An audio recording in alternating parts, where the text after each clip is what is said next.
grade class, there was only one other girl that wanted to go into STEM, and she wanted to be a doctor. So very far from my career aspirations and being a person in technology. My teachers even told me that they didn't think that I would be a good fit in tech, which led me to start VTech as a community for young girls to be able to learn about the different achievements of women in technology, not just from the Philippines, but from around the world. I used social media to create profiles of different women in tech that I had networked with via platforms like Instagram and LinkedIn.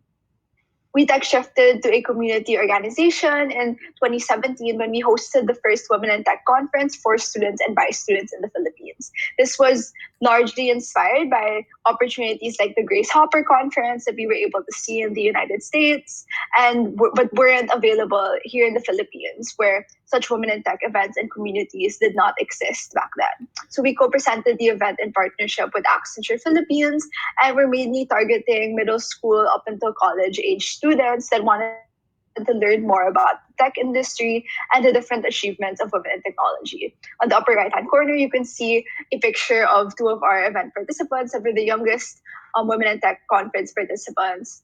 They're actually, after attending our Women in Tech conference, they then proceeded to join their school's robotics club, and they now compete and represent the Philippines for their age bracket. So that's kind of our ideal audience, young girls that want to go into tech but don't have the support system or resources to do so. And we help them out by connecting them with mentors and exposing them to different opportunities to really succeed and feel like they have a support system in tech.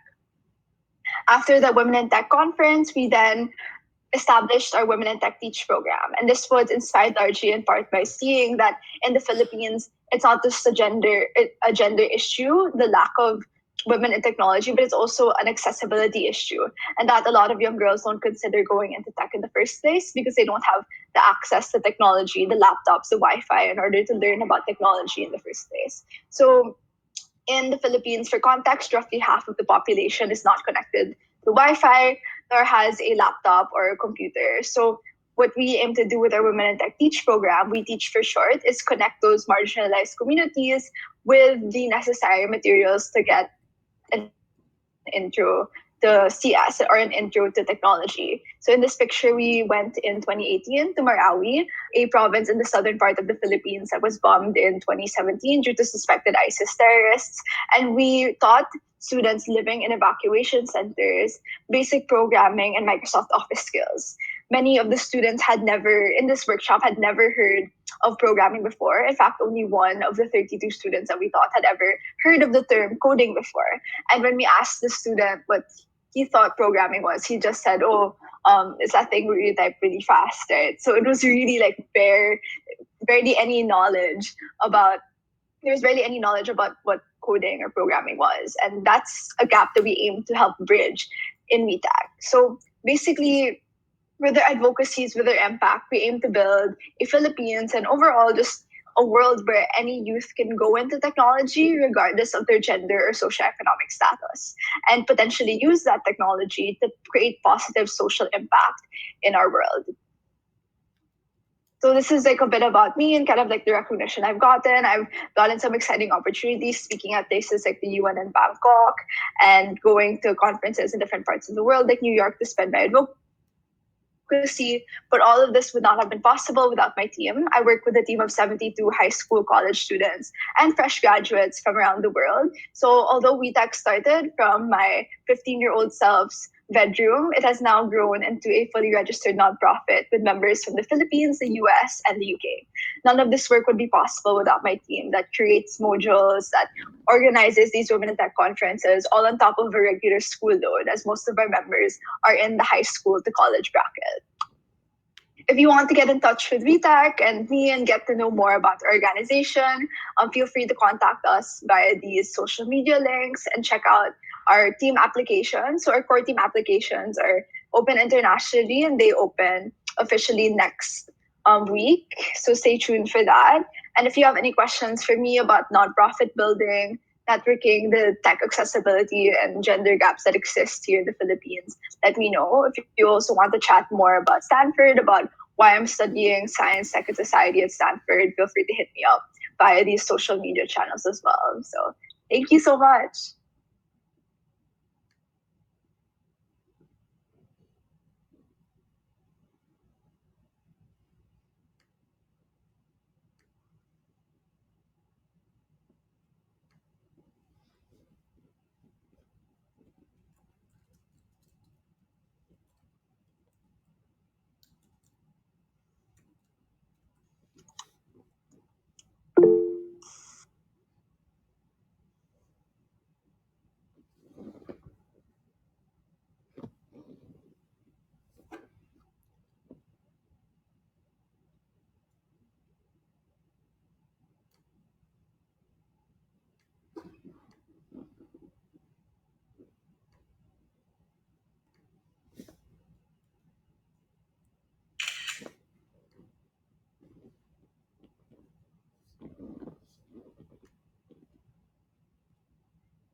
Okay, hi everyone. Can everyone hear me?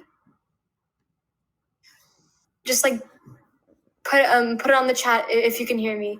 Yay. Okay, I'm actually gonna I'm gonna connect to my PowerPoint, my Google Slides presentation, but I'd have like zero experience with Google Meet, so please like bear with me for a second. Okay, so a window.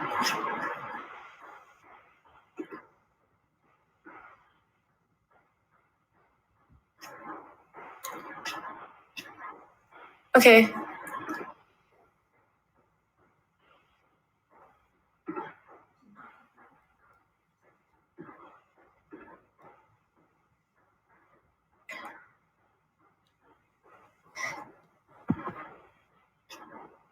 Can everyone see the slides? Can everyone see the slides? I wasn't really sure if those were working. Okay, so I'm just gonna get started now. So hello everyone. My name is Sweda Tandri. I'm 17 years old. I'm a high school junior based in Dallas, Texas, and I'm the founder and CEO of Melodies for Math, an educational initiative which aims to combine music and math to explain various concepts through short, compelling, original songs in order to bridge the gap between STEM and the humanities and to drive more people towards math and ultimately push more people towards STEM-related careers. So more about me. I'm 17 years old and I live in Dallas, Texas, United States. And I have perfect pitch, which is a rare musical ability that exists in 1 out of every 10,000 people. And essentially it's where I hear music and I'm able to deconstruct pieces and I can recognize notes. And essentially it's that I have a piano, like a virtual like piano inside my head. And one of the reasons I founded Melodies for Math was partially to address problems that I've witnessed when taking math. I've noticed that when I started middle school and now I'm almost a senior in high school, I rarely had that many good math teachers. And I noticed that this was because a lot of teachers and students focused more on the answer instead of the process. And as a result, math was really, really hard for me. And only when I got to high school, I got some really good teachers that truly helped me understand the process itself. And my first experience with music and math happened in 7th grade, where I wrote a parody of a song explaining standard form, well, like a concept in Algebra 1. And that actually really, really helped so many people understand the concept. And I actually understand things a lot better when explained through music, but I can't understand that much when I just read flat out pages from a textbook. I'm also at home at both the STEM and the humanities worlds. Like I've noticed that, like especially where I live, there aren't that many people who are deeply invested in both STEM and the humanities at the same time. So I really wanted to create this community where people who loved both or even one or the other can all intersect and then learn from one another and create some really amazing things. This organization is actually really new. I started it on March 10th, 2020, so it's about 3 months old. And I'm passionate about the intersection between education, STEM, arts, and tech. So our mission statement is that we explain math through short, compelling, original songs in order to bridge the gap between STEM and the humanities, to turn more individuals towards the beauty of math, and to propel more students towards STEM-related careers. So like more in depth about why we were founded to promote more critical thinking over purely memorizational aspects, because I've noticed that a lot of theorems especially are memorized, but it's important that people know how to derive these formulas. And also we want to spur excitement by presenting math in an unorthodox, effective way. As far as I know, there aren't that many places that are doing what we're doing. And also to build a unique community. Math and music are actually very, very similar, as they both revolve around patterns. Like a lot of popular songs can be deconstructed mathematically, so we're going to combine both to show how math is useful in all facets of our lives. So currently we have a calculus series, which is tailored to the College Board curriculum for AP Calculus A, B, and BC. And so far, we've written about 10 songs that have impacted a variety of different students. And we also have a free personalized songwriting initiative that has served 15 plus students across 4 countries. So essentially, students can request to us what topics they would like to see through song, and we'd write original songs for them.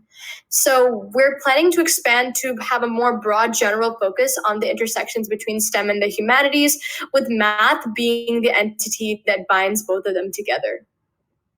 So here, this is like a example of our website and where we feature our calculus series. So we have, this is like the first unit of calc. So essentially I create the music, the lyrics, the video, and I create these little visuals and I put them here so that users can go through one of these in order, and they can actually learn the first unit in calculus in less than 10 minutes.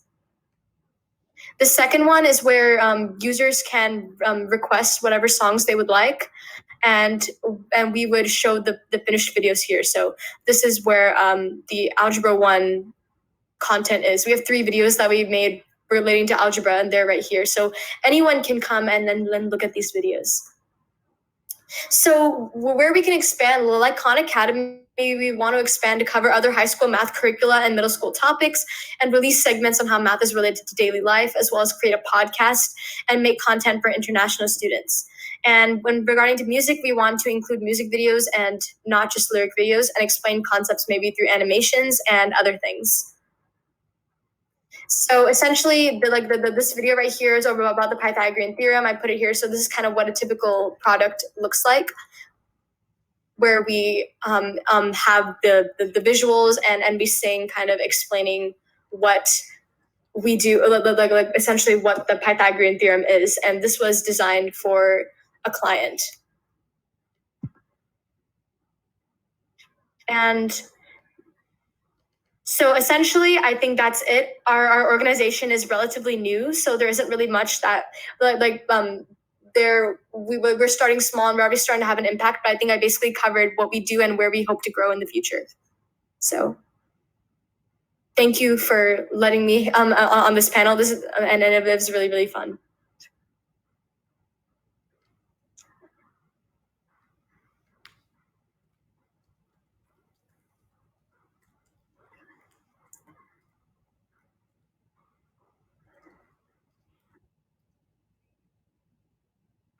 If you have any questions for me, I can answer them regarding to like melodies for math education, how I write my songs, and where we hope to grow, and just the intersection between STEM and the humanities, math in general. I'll be happy to answer anything.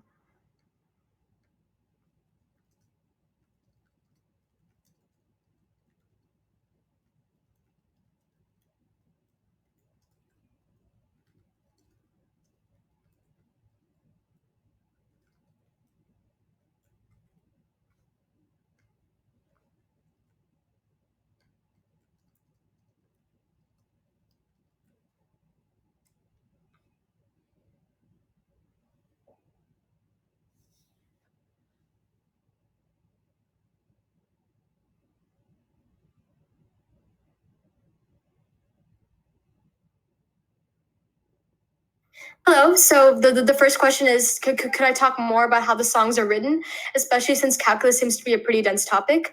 I think so basically like what I do basically like what I do is I'm taking AP Calculus AB currently. So what I do is essentially first the whole process of writing songs takes between 3 to 5 days and a week.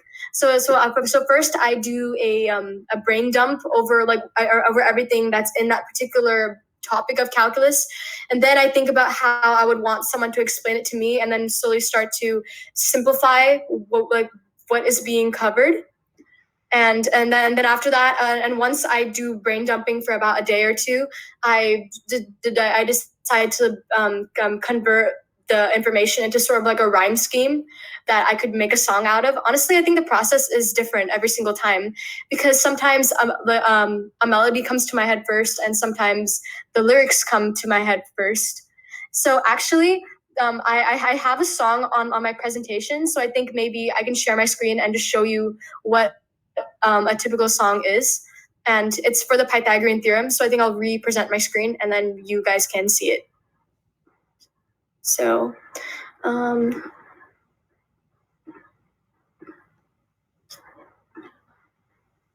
so I'm gonna show you guys the video. So this is a video on the Pythagorean theorem that I made for a client. So I'm just gonna play the video. It's 60 seconds long.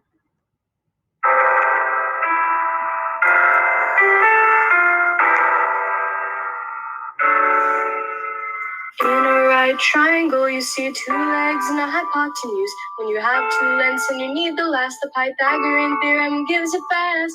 A squared plus b squared equals c squared. A squared plus b squared equals c squared. When you square and add the legs and then you square root it all, the hypotenuse is what you get. The Pythagorean theorem can be used to see if a triangle's right. Take the square of the largest side and select equal to the sum of the squares of the legs if they are both the same. You have a right triangle in your lane. A squared plus b squared equals c squared. A squared plus b squared equals c squared. When you square and add the legs and then you square root it all, the hypotenuse is what you get. So that's a song. And so I think we do a similar process with calculus. So the next question is, do I write all the music and lyrics myself or is there a team?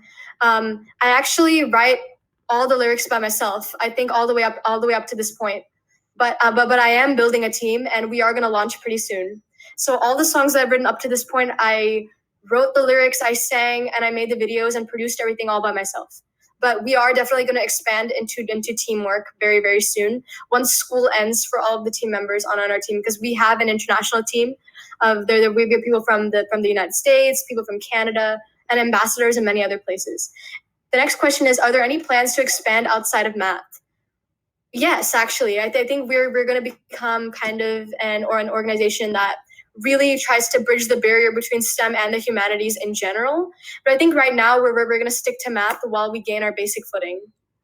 And our next comment is pretty great work, by the way. Thank you so much. Thank you so much for that. I really appreciate it. This has been a project of mine that I wanted to do ever since the 7th grade, so about 4 years now. And now is the time I feel like all the pieces are coming together and everything is starting to work out. So if you want, I can actually put our website in the in the chat over here, so you all can check it out. Are there any other questions?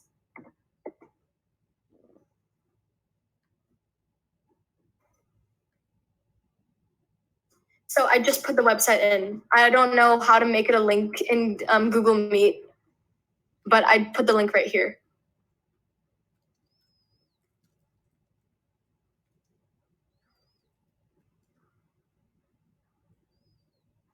Okay. Are there any other questions?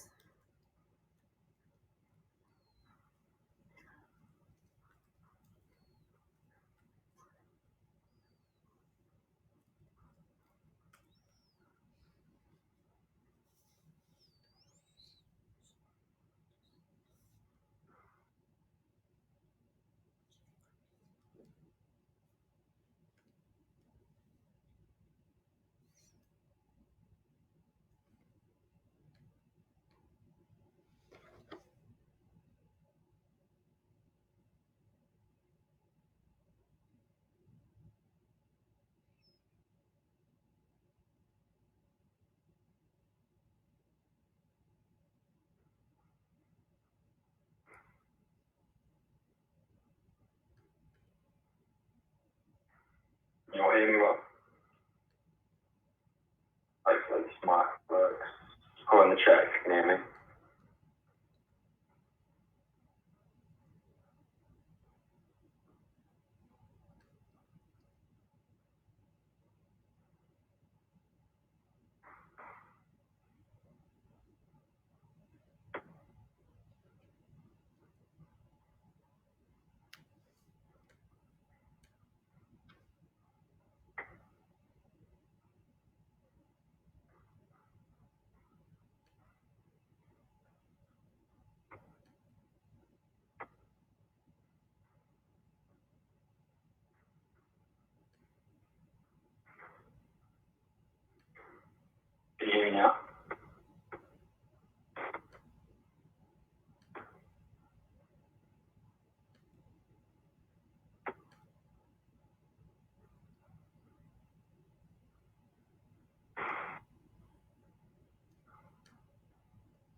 Good.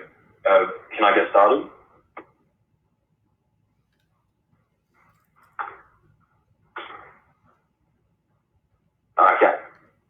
Okay, good. So my name's George Garsoulis. I'm from Adelaide, Australia, and I'll be attending Washington and Lee for the class of 2024. I'm here because I'm the founder of Cara Tutoring. Cara Tutoring is a US nonprofit that offers free tutoring to financially disadvantaged students worldwide. Currently, it's in the process of the 501c3 registration with the IRS, and at the moment there are around 250 team members tutoring over 400 students. So Cara Tutoring was founded in 2018 by me, and it's got a pretty unique story to it. So I'm just going to get started with the story. So December 2018, I was basically on Reddit talking to people about SAT, as most people would. So I was fortunate enough to go to meet a young man called Ashanullah, and his dream was to attend a US college. But obviously there were a couple of issues. His academics weren't up to scratch.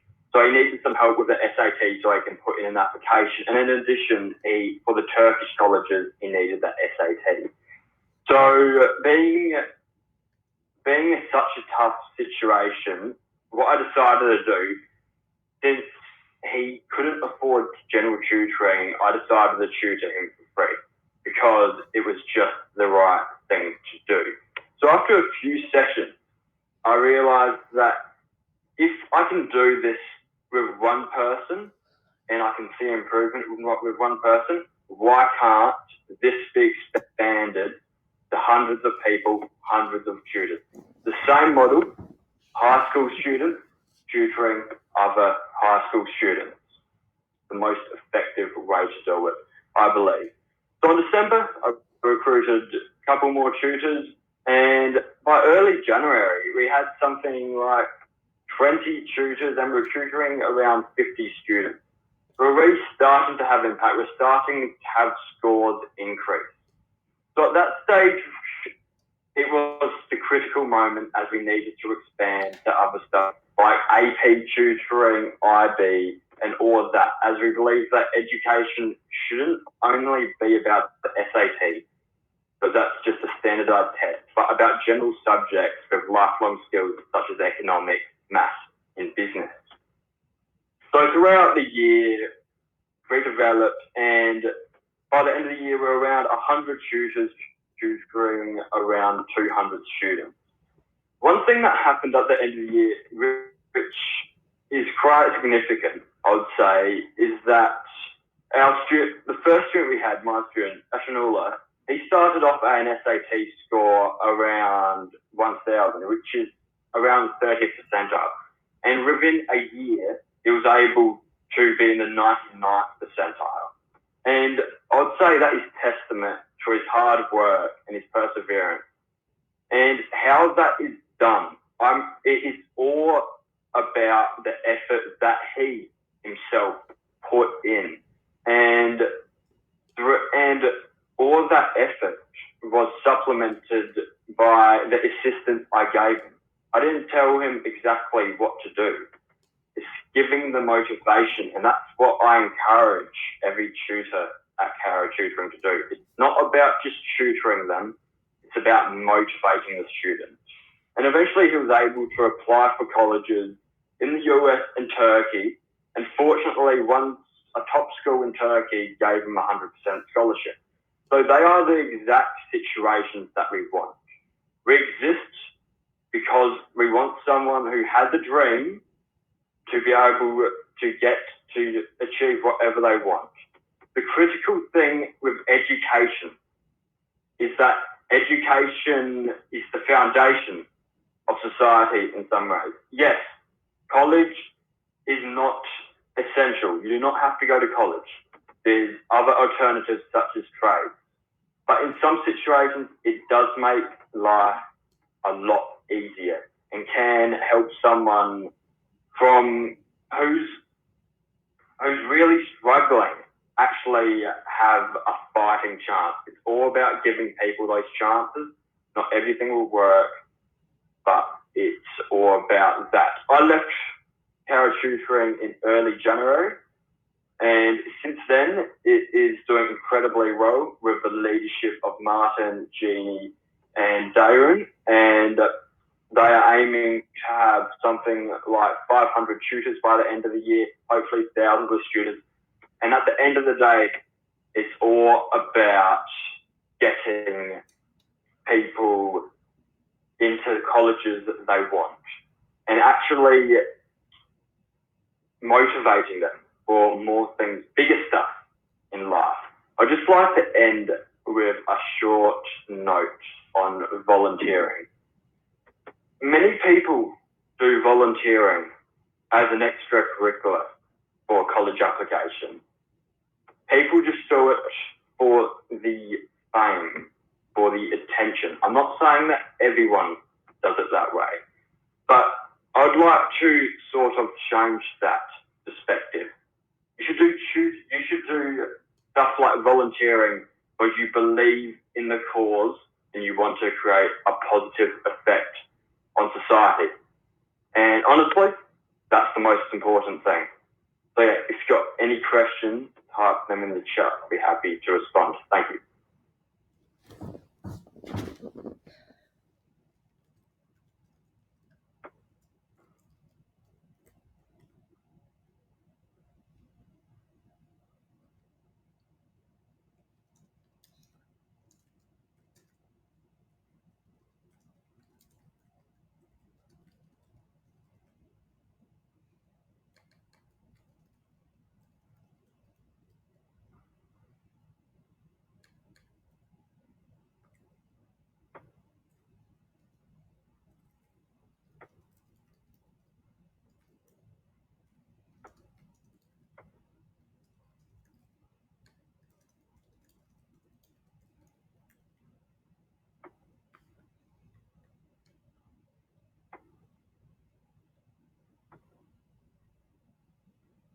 Okay, so first question, what methods did you use to make parachuting as big as it is today?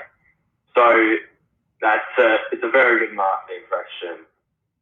With non-profits, I believe that everything should be done at its lowest cost. Administrative expenses should be close to zero in an ideal world. But obviously that doesn't happen and the money goes towards benefiting the students. So at the start, we did a little bit of Facebook advertising, however, that wasn't getting a result. It eventually turned into Reddit advertising, directly contacting the student. However, you still have the issues, you don't know exactly who you're targeting. So throughout the year, we did stuff such as contacting schools in local areas to try to, in low-income areas, and try to get them to advertise it. That worked. And it's also, the most important thing is word of mouth. That's with anything, any company. So I would say that's the biggest driving factor, word of mouth and perseverance. And also in addition to that, I would say having social groups, WhatsApp groups, and all of that. The WhatsApp groups were a major source of growth because you had a lot of people in there and they all knew a lot of people as well. You're talking 200 people. So that's a good part. I think at the moment, parachuting is using Instagram and all that, which is really outstanding. And I would say that the coronavirus pandemic caused a massive surge in student and tutor applicants. Obviously, on having students away from classrooms, it negatively impacts the most people who are not perfect academically. People who are straight A students, they are able to do perfectly fine in online classes, unaffected. However, if you're a struggling student, you don't have a good home environment, any issues at all, and you don't have that support network, that could really hurt. And that's where Cara tutoring comes in. And that's where the role of a mentor, as someone who gives encouragement, that is now the Cara tutoring tutor. And that's the aim of that. In general, I would say that it's one thing to get the tutors to tutor for you, but it is another thing to have them remain committed. How you get them to remain committed is that you treat your volunteers, tutors with respect, and you treat them as equal to you. You talk to them, you have group chat, you have a bit of fun. That is the best way to do it. You keep it engaging, you keep it as a way that they want to stay, they want to tutor more, that it's a fun time. So the tutors, they benefit. The student who's getting tutored, that they obviously benefit themselves because of the social atmosphere that they're getting online in supplement to school, and they're also getting that satisfaction of that they actually helped someone and maybe potentially change someone's life. So that's my answer to that question. Thank you.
So hi to everyone that just joined in the later part of the panel.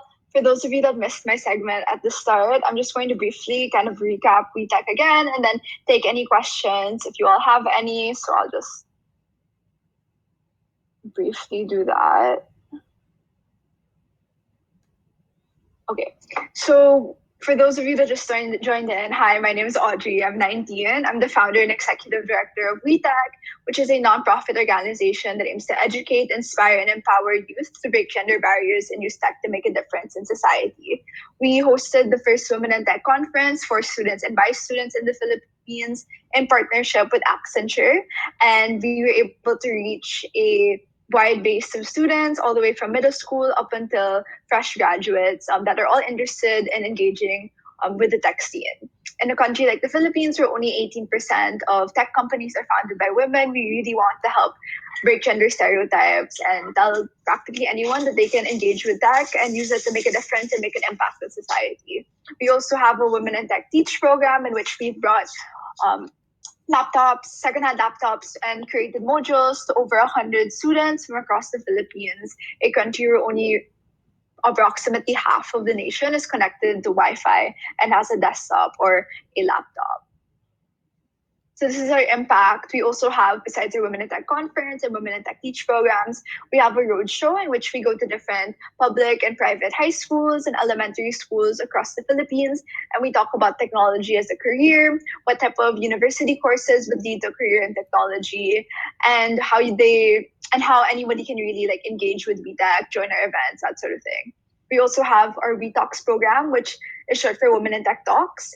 They are small gatherings of about 20 to 30 folks to learn about how women use technology to achieve sustainable development goals. So we have, for example, tech plus gender equality, we have tech plus industry innovation infrastructure, tech plus clean water and sanitation. So really focusing on how we can use tech for social impact and not just for the sake, of making money or becoming the next unicorn. So overall, our events have been impacted. Our events have impacted, my bad, over 1,070 plus students as of 2019. And as of now, June 2020, that number has reached over 1,200.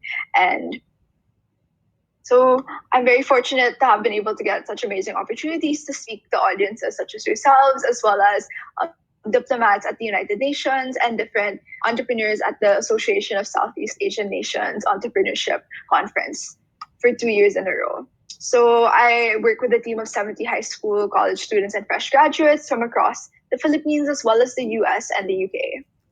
If you want to get in touch with us, feel free to contact me via these social media channels or via my personal handles if you want to chat about nonprofit work, women in tech. I'm also an incoming freshman at Stanford University, currently running or wrapping up my gap year to work on WeTech. So if you have any questions about what to do on a gap year, how to plan a gap year, because I know that a lot of the class of 2020 is really interested in engaging with that before heading off to university. So if you're interested in chatting about my gap year experiences, how I plotted my gap year and how I balanced it with nonprofit work, let me know. And please keep in touch. So please let me know if you have any questions at this time.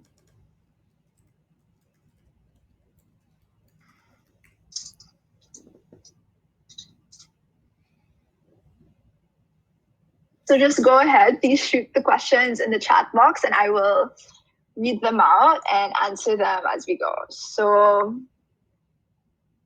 okay.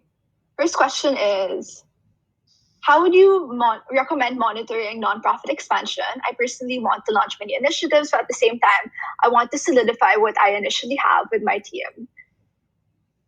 The project started with products I made myself before expanding. Okay, so this is a really good question because when WeTech started, we actually didn't, from the get-go, start as a nonprofit. We actually began as a blog that I used to curate the different stories of women in tech. And that was just something that I was running independently.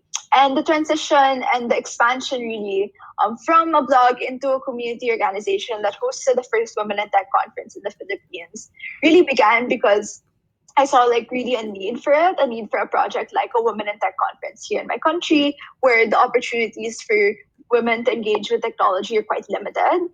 Then we shifted into becoming a nonprofit organization, fully engaging with more events like our Women in Tech Talks, like our Women in Tech Teach program, because we were able to see as a team that not only was there a big gender gap in technology here in the Philippines, but also a tech access gap. And overall, monitoring nonprofit expansion, like there isn't just one way to do it. Like it really differs depending on your organization's model. But one thing that I do definitely recommend is getting a really strong team to work with you, especially a very strong founding team when you launch your first couple of initiatives. I recommend starting off with just one project at first. So in VTech's case, we started off with a Women in Tech conference, and then we built on different events from there. In the case of any nonprofit starting out, whether it's a couple of months old or perhaps like hitting a year, like you want to be able to have a team, a group of vice presidents at least. So in my case, I lead a team of vice presidents who monitors different committees within WeTech. So recruit VPs that you feel like genuinely believe in the mission and vision of your organization and the principles in which your nonprofit or your community really stands for. That way you know that you're not just getting hard workers, but you're getting hard workers that are genuinely invested in what your group stands for, as your members are in fact like a reflection of your group. So I hope that helps. I can go into more detail about that if anyone has like follow-ups about it. Yeah, any other questions? Oh, okay, I saw that one. So how are you able to get opportunities such as speaking at the UN? So a lot of the speaking opportunities that I've gotten over the years, and for context, I started my public speaking journey when I was 16 years old. So that was 2017. And in total, I've delivered over 30 plus talks at different local and international events and conferences. So the UN talk I conducted in Bangkok, Thailand, and that opportunity came out of really just speaking at a lot of local events here in the Philippines and networking with a lot of people. So I first spoke at the ASEAN Young Entrepreneurs Carnival, and I was able to get that speaking gig because at a local tech conference here in Manila, I attended so I basically went to the biggest tech conference here in Manila. I registered WeTech under press because WeTech was still a blog back in 2017. And then I walked into this really scary conference hall, and I saw like basically barely any women and no other teenagers. And what I did is I tried to network, got really, intimidated because it can be scary, feeling like you have nobody you can relate to at these like big tech events. And what I did is I sat in this panel, I watched and I asked questions, and I elevator pitched WeTech while I asked the question. And upon asking that question, a lot of people then approached me afterwards to learn more about WeTech and really ask about how they could work or support me. So that was a really nice opportunity that led to my first speaking engagement with ASEAN, which then led to other invitations because those opportunities slowly snowballed. Like a person that saw me at this talk then invited to another one, which then, kind of dominoed into other opportunities. So, but at the beginning, I think the first domino that fell, I guess, what metaphorically, really began when I actively elevator pitched and introduced myself to like total strangers and told them about the work that we do at WeTech, and just being very proactive and making opportunities when I didn't have, immediate ones presented to me. So next question is, how should I plan a gap year? So for the gap year planning process, like it really differs per person, but personally, the way I did it was that I simply opened a Google document, wrote down like all the months in my gap year, and then I listed down some quick notes about things that I wanted to achieve. And then at the end of the document, like overall goals for what I wanted to accomplish during my entire gap year. So you don't have to follow that plan like strictly. In my case, like a lot of my plans got really thrown off because of coronavirus. So know that this gap year plan, this document is just a really good way of keeping yourself accountable. So I told myself that by this month, like we would get WeTech formally registered as a nonprofit, fix all the paperwork here in Manila. By that month, I wanted to make sure that the executive team was ready so that when I shifted my responsibilities, when I head over to the US for uni, like everything will be set. Like those types of milestones you want to be able to get in order. And a really good way and simple way to do that is simply through holding yourself accountable and putting, notes on a document. Alternatively, you could also put like Google Calendar marks and deadlines for yourself. So like self-imposed deadlines really. The gap year planning process really differs. Like I also got like a part-time job at an edutech company here in Manila. So that's another thing you could do, like apply for part-time jobs. And yeah, let me know if that's something that you'd be interested in learning more about, like applying for part-time jobs as a gap year kind of student. And yeah, next one is, what do you plan to major in at Stanford? So at Stanford, we don't have to declare our majors until our second year, but tentatively, I am set to major in science, technology, and society. So it's an interdisciplinary course that deals with the intersections of STEM and the humanities, and really thinking about how science and technology impacts our world and how we impact science and technology. So it's a really interesting course for anybody that's interested in, STEAM, intersections of STEM and humanities. I highly recommend you check it out. How can I find a strong founding team? Ooh, so this is a really good question because there's so many different ways to approach this. But personally, I found my founding team. So after WeTech became a blog, when we transitioned into a community organization, the founding team members that I recruited were people that I saw, or women that I encountered a lot in different hackathons and pitching competitions. And because we are so underrepresented here in Manila, Philippines, like I was seeing a lot of the same women and over again at these events, and I just kept in touch with them, connected with them. And when the opportunity to host the Women in Tech conference came about, I just contacted them and elevator pitched the idea. So really people that, again, like believe in the same things you do, the same principles, and make sure that when you recruit them, you discuss time commitments and expectations. So that way you don't get lost in translation and your team doesn't, and you don't find yourself being frustrated if somebody doesn't show enough kind of like commitment to the cause. Next question is, what extracurriculars would you recommend for one of these CS majors?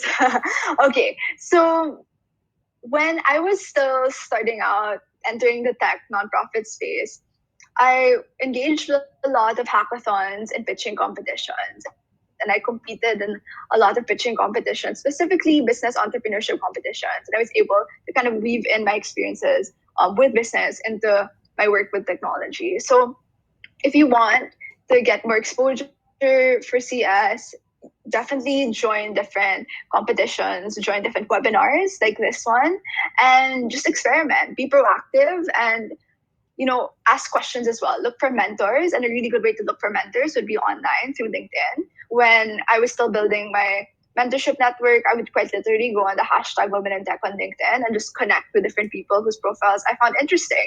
And I'd send a cold message and I'd say, "Hi, my name's Audrey. I'm looking for women in tech mentors. Would you be willing to answer some of my questions and help me out a bit?" So just it's really that simple. All you need to do is like be proactive and don't expect these opportunities to come to you. Make these opportunities yourself. Like that sounds really cliche, but I really believe that. Next question is, did you get accepted into any other top universities? So I was deciding between going to Stanford and UCL, University College London, and I got an offer to study science, tech, and society at University College London. So it really came down to the flexibility of Stanford's curriculum and the ability for me to study subjects outside of STS that really appealed to me as somebody that isn't 100% set in the major. Like I still want to be able to take classes in like foreign language or in humanities like English or sociology, and Stanford's curriculum would really let me do that. Okay. So another question is, okay, do you think I can get into my ideal colleges even though I started this project late?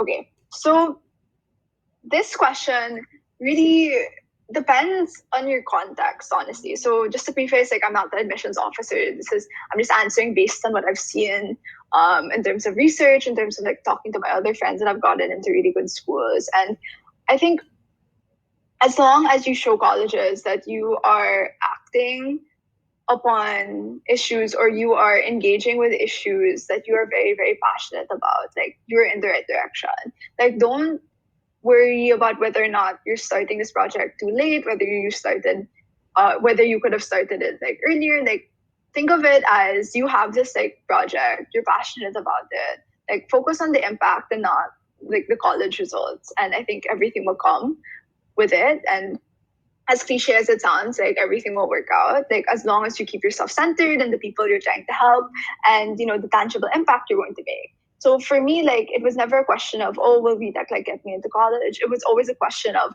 oh, is VTech making a big enough difference in my community? And when I really honed in on that, I feel like a lot of the pressure about college applications really eased off because I knew that at the end of the day, like no matter what college accepted me or rejected me, I still had this community, this network that I built through WeTech. So I hope that answers your question. And yeah, let me know if anyone else has any questions. But if not, I think I'll hand it back to the organizers.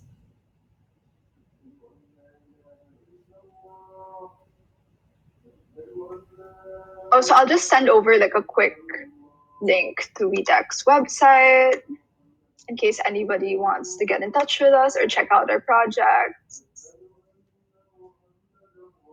And our social media handles as well, shameless plugs. And my social media handle as well is there.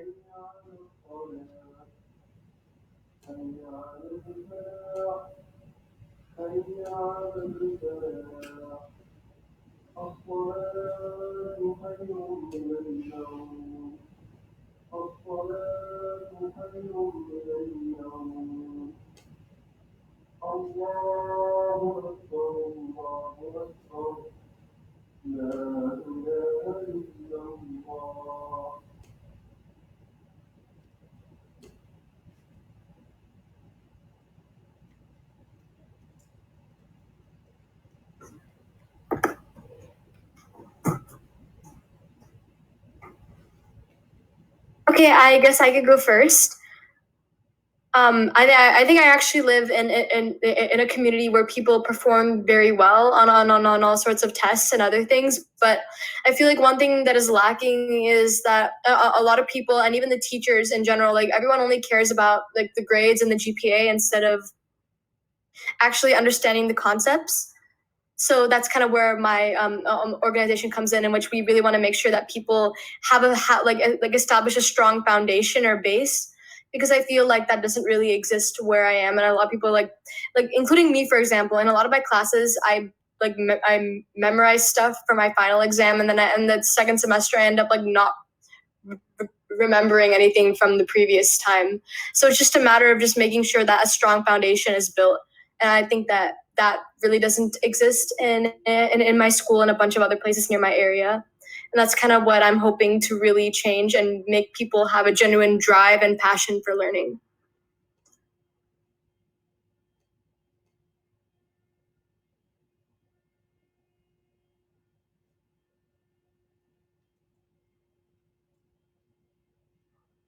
Yeah. So with this question, educational accessibility. Well, in my view, we can sort of split this up into two.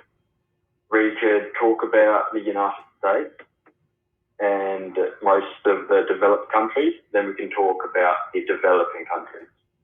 It's good to make a difference between the two. So I'll just start off with the developed countries. What's the most important thing is technology. Technology is essential to learning nowadays. And it's not only technology that's in the classroom, it's technology at home. Many classes are focused around research. That's how it works, college based around research. If you need help for something, you can go on Khan Academy. If you need tutoring, there's all these tutoring services, Reddit. That's what makes it important. And obviously, if you don't have that, you're just relying on what you're getting from school. And if the school is not fantastic and there's 30 students to one teacher, and the teacher isn't able to provide dedicated time, it gets a bit difficult. That's where people can be left behind. So there's two ways you can fix that. You can fix it by more dedicated time for the teacher, but honestly, that's a bit unrealistic. 30 students is not enough time. Or you could have tutoring clubs in school, where, or maybe another school in the area helps tutor the students who aren't doing so well academically. That would be a way to do it if there's no technology. However, if there was technology, then that brings in Khan Academy and that kind of stuff. So that's with the US. Now we've got to go to the developing countries. With Cara tutoring, it's around 50-50 developing countries and developed. So what I've noticed is that they all have they've got access to their phone, but usually that's it. And it's a common misconception that if you are low income, then you don't have a phone. That's actually incorrect. So especially, I'm going to give you an example, Adelaide, Australia. I think something like 90%, 95% plus of the homeless actually have a phone. So they can use their phone to search up stuff. They can use their phone to communicate. And Cara tutoring is able to get to them with that. And that's the best way to do it. But the bigger issue in those areas is a quality education, a stable public education by teachers in small classes. So the difficulty there is it's money. So there needs to be more funding. There needs to be more funding by NGOs into the developing countries to have better trained teachers. Training teachers is the most important thing you can do, as they can help educate more people. So it's, you need the money, you need the teachers, you need the classrooms, and you need to make sure that education is accessible to all. So that's my answer to that. Thanks.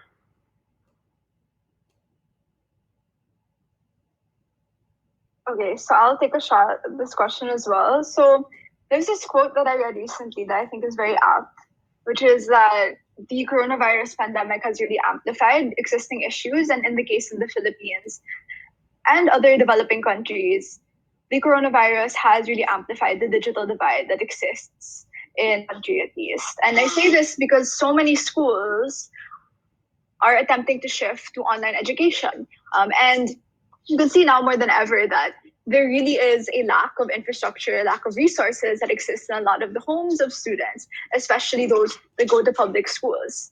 Typically, in Philippine public schools, they exist on multi-tier education, which means there are multiple grade levels crammed into a single classroom. That's what really speaks to the lack of resources that exists in the education system here.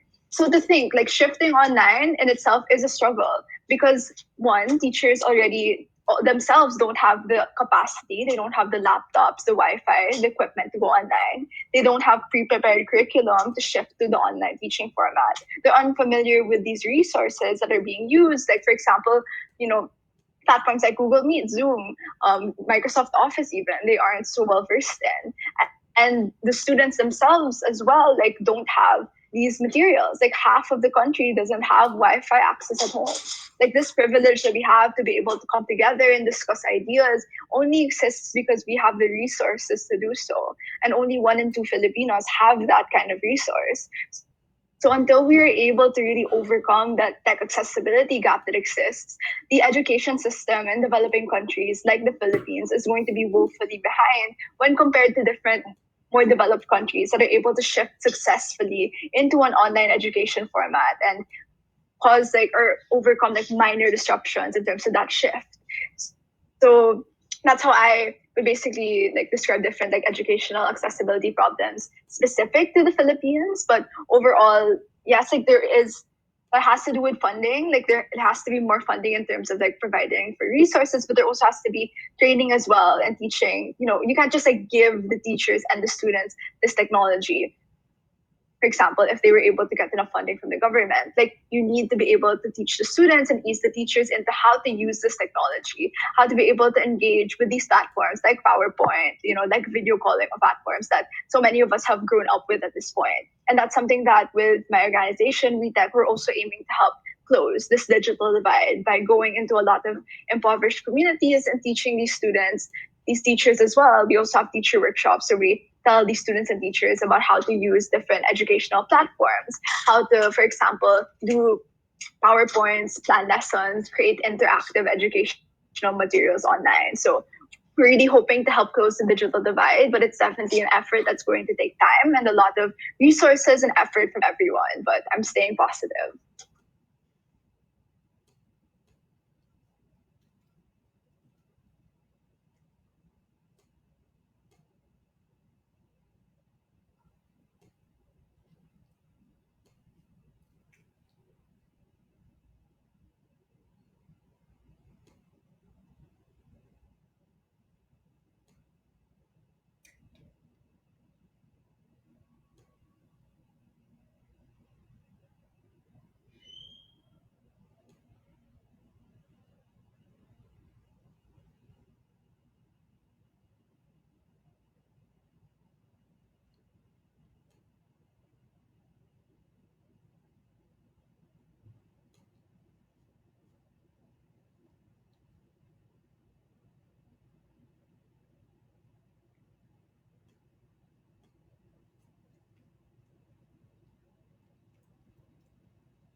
Okay, I'll get started with this one. So, problems paratrooper is facing that I think it's hACCESS participants could possibly solve. I'm not currently in the organisation, however, I do have an idea of what's the general issues that take place. As you know, when a student applies to be tutored, especially when they're having 10, 15 different subjects, it gets a bit hard to assign students to tutors. Tutors also, they don't specialise in everything. They might specialise in one or two things. Then you've also got to consider there's time zone differences. Not everything works out. And sometimes in the future, what I was always thinking about is maybe match students and tutors by personality so they can get along the best. So I'm not really that big of a tech guy, but what would be interesting in the future, I would say within the next year, would be some type of system that automatically assigns students to tutors based on personalities, time zones, and all of that, like a full-on automated system. By doing that, it would enable us to significantly grow from 250 tutors up to 500 tutors to thousands of students. So I think that is the next stage apart from manually doing it. However, when you manually do it, it's usually the best way to do it, but it takes a lot of time, and we need to be as efficient as possible. So that's my view. Automated, do it. Thank you.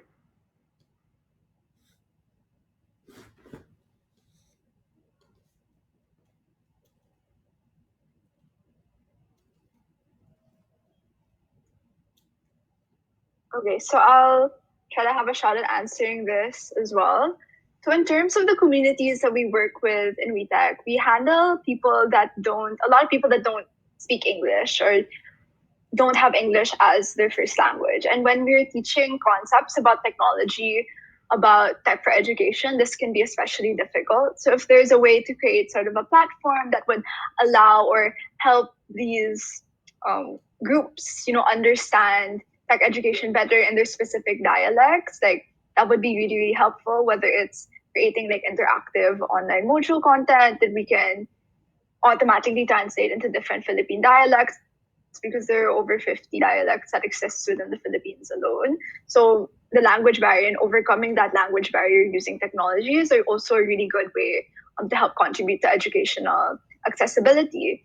And that's something that I think would help a lot of people, especially from different parts of the Philippines, not just those living in the cities where tech education is quite accessible already. Like if it reaches those people in the provincial areas, I think that's something that can really help them leverage their tech education, which can thereby help lift like other facets of their education as well. Okay, so Melodies for Math is relatively new, so I'm not sure like of any ideas off the top of my head, but like what Audrey mentioned, we would definitely like to expand to other countries, and it'd be really cool if this might seem really, really complicated, but if there's a thing where like songs could be like easily like reworded or translated like properly towards other languages, so like along with like rhyme scheme and everything, so that people in other countries could also benefit from songs as well. And there's also many different design aspects of the website that we probably have issues with, because with the requesting songs option, I think we should be able to have these are just like little tiny design things where users can impact can explain what exactly they want us to write a song about, because before the Google form that we're using right now is not really effective and it's really vague, where users can like impact could state what they know, what they would like to learn, to really just expand the what the user interacts with on our website and really make it more complex with what they can request, as well as have some sort of feature where users can like enter any math topic and we can pull from like some sort of database how it connects to aspects of day-to-day life, because I think that's important as well, and that'd be pretty unique to have on the website.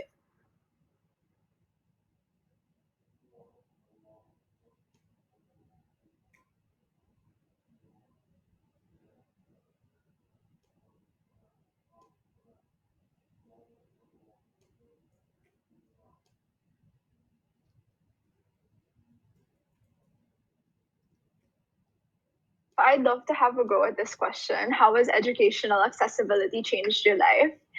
Honestly, a huge part of my story, a huge part of why I engaged with tech in the first place is because of technology and because of the plethora of online like tech tutorials. So in middle school, I was in this computer class that is mandated by the Philippine Department of Education. But this computer class, this national computer class, does not have actually any computer science. It's more like how to use platforms like Microsoft Office, Word, PowerPoint, Excel. And I didn't find it all that fascinating until one day my teacher decided to have us go completely off curriculum and introduced us to this coding game with a drag and drop format where Snake navigated a maze using blocks that represented lines of code. When I asked my teacher if we would be learning more about computer science, the principles of CS, like she said, it's not part of the curriculum, but if I go online, I could find tutorials. And that's what I did for the rest of middle school and high school. And the only reason that I was able to go on sites like Codecademy, Code.org, watch Harvard Intro CS 50 lectures online on YouTube because they were all there for free was because I had not only like the Wi-Fi and the laptop to be able to do those things, but also because of people that had actively put those resources out online and really believed in equitable and accessible education. So platforms like that, like not just helped me learn about technology, build like a DIY CS education, but also helped me, further my studies. So I was able to access a lot of crash course videos on YouTube and, learn new skills via Khan Academy. Right now, I'm doing this financial literacy course for free on Khan Academy. So educational accessibility, I think, is a huge part of who I am as a person and just my mindset about education and how it should be democratized and how anybody should be able to learn, whatever skill they want to, as long as they have the initiative.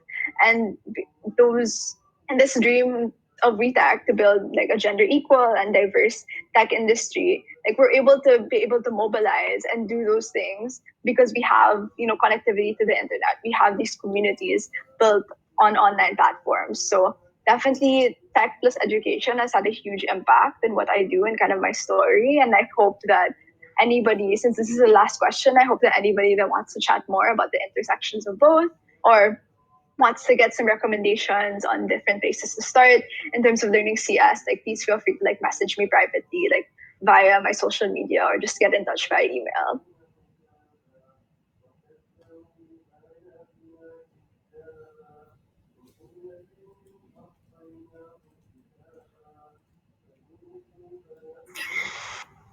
I feel like I feel like these past 3 months alone, I felt like that it really transformed my life due to me taking more advantage of the online resources available, especially for coding. Even 3 months ago, I knew nothing about coding, but now I know web design and I'm already able to apply all these skills at hackathons. It's really incredible what you can self-teach and self-learn.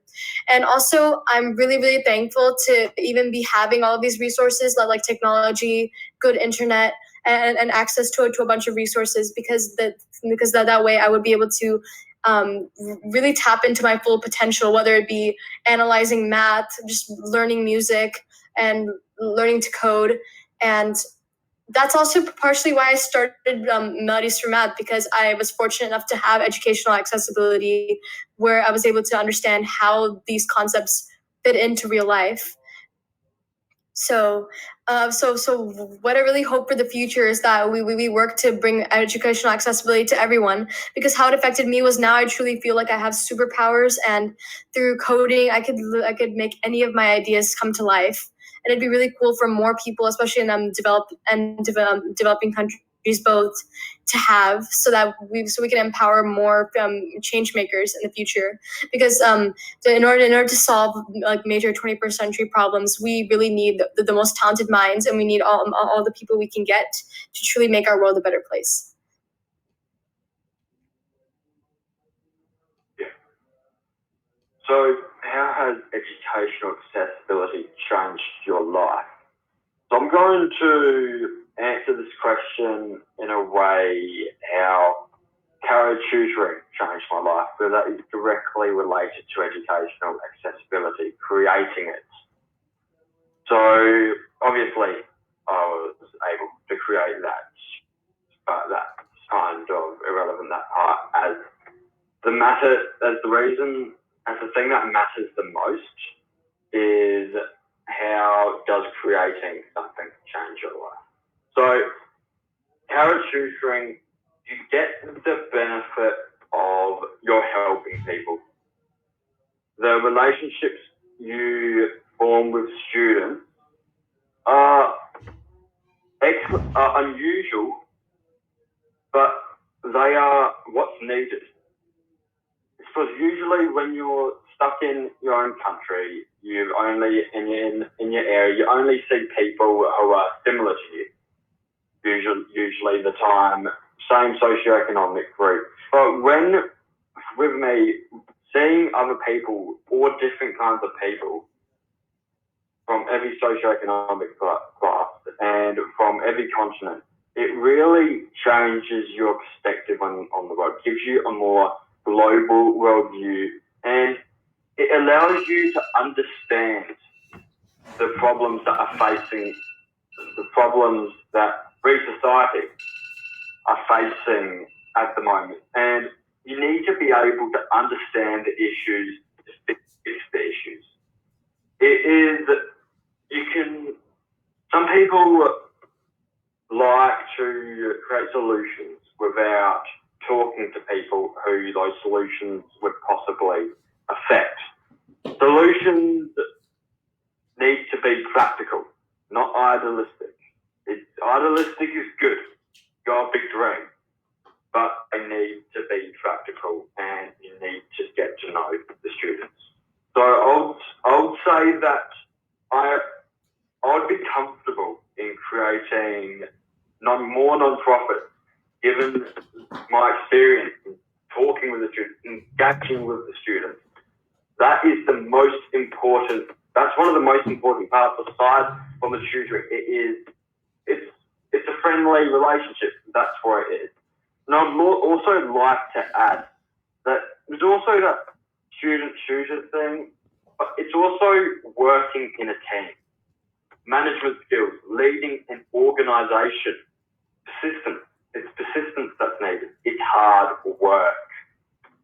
The relationships that you form online are not the same as the relationships you form in real life. Unfortunately, that is the case. But they're still people. They're still excellent people. They're great relationships to have. You're talking to people. You're engaging. You're seeing what people have to say from different cultures. That's what makes that's what made volunteering at Carrot Tutoring exciting for me. Every time I had an intro call with a new tutor, I always wanted to know a little bit about them. That's the reason why in the application, we had an area, tell us a bit about yourself. We want to know who the person is. And that's what it's about. It's education. It's a people's business. And people need to be able to deal with people, not just adequately, but excellent. Like, it needs to be the best of the best. So overall, I would say that I'm pretty happy in terms of the impact it's had on students, on me. But I would also like to emphasize again, as I've said it before, one thing that I avoid at all costs is making Carrot Tutoring about me. Obviously, Carrot Tutoring, part of my surname's in it. But I try to keep my name limited on the website. It's because I was never in it for the college application, as many people do. I was in it for the love of education, and that's what everyone who wants to do an extracurricular activity, that's how they should be thinking. So, yes, that's it for me. Thank you.